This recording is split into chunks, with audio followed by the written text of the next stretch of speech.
Assalamualaikum warahmatullahi wabarakatuh dan salam sejahtera. Saya hari ini akan menunjukkan cara-cara pembaziran yang tidak terkawal.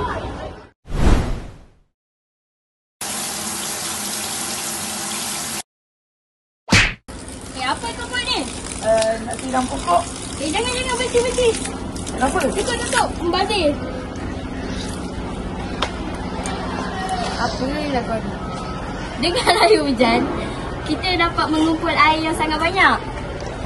So, kau kenalah kumpul air balik. okey. Macam ni. Mana? Macam ni. Kumpul air hujan. Jangan guna hos. Ni boleh menggunakan ni atau ni.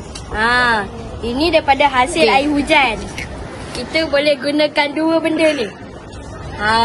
Ini daripada hasil air hujan. Contoh dia macam ni lah. Inilah daripada hasil air hujan. Macam tu. Terima kasih beritahu. Lepas tu baju ni kita boleh macam ni. 3. Seterusnya, inilah contoh pembaziran yang dilakukan oleh kanak-kanak yang bermain air. Oi. Apa korang buat ni? Buat apa ni? Main air lah. Dah. Berhenti. Korang buat apa ni? Korang dah membazirkan air.